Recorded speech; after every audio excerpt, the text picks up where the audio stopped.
கொடைக்கானல் வெள்ளி நீர்வீழ்ச்சி அருகே வனப்பகுதியில் அடையாளம் தெரியாத வயதான தம்பதியின் சடலங்களை மீட்டு போலீசார் விசாரணை நடத்தி வருகின்றனர்.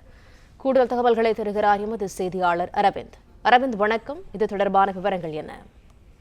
திண்டுக்கல் மாவட்டம் கொடைக்கானல் வற்றலூர் பிரதான மலைச்சாலையில் வெள்ளி நீர்வீழ்ச்சி அருகே உள்ள வனப்பகுதி ஆற்றங்கரையோர பகுதியில் 2 சடலங்கள் கிடப்பதாக காவல்துறையினருக்கும் வனத்துறையினருக்கும் தகவல் கிடைத்தது. தகவல் அடிப்படையில் காவல்துறையினர் மற்றும் வனத்துறையினர் வனப்பகுதிக்குள் சென்று ஆற்றுக்கரையோர பகுதியில் வாயில் நுழைத்தலில் இருந்த வயதான தம்பதியின் இருவரின் சடலத்தை மீட்டு விசாரணை மேற்கொண்டு வருகின்றனர். மேலும் முதியவரின் சட்டை பையில் அடையாள அட்டை உள்ளதா என காவல்துறையினர் சோதனை செய்யும் போது 9,580 ரூபாய் பணம் இருந்தது கண்டறியப்பட்டது. மேலும் இவர்கள் யார், எங்கிருந்து வந்தார்கள், இறப்பிற்கு காரணம் என்ன என்பது குறித்து காவல்துறையினர் தீவிர விசாரணை மேற்கொண்டு வருகின்றனர். மேலும் இறந்த தம்பதியின் சடலம் உடற்கூறு ஆய்விற்காக கொடைக்கானல் அரசு மருத்துவமனைக்கு கொண்டு செல்லப்பட உள்ளது.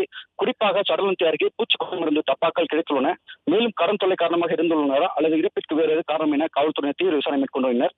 தம்பதியின் சடலம் வெளிநீர்வீழ்ச்சி அருகே உள்ள வனப்பகுதி ஆற்றங்கரையோர பகுதியில் மீட்கப்பட்ட சம்பவம் இப்பகுதியில் பெரும் பரபரப்பை ஏற்படுத்தியுள்ளது.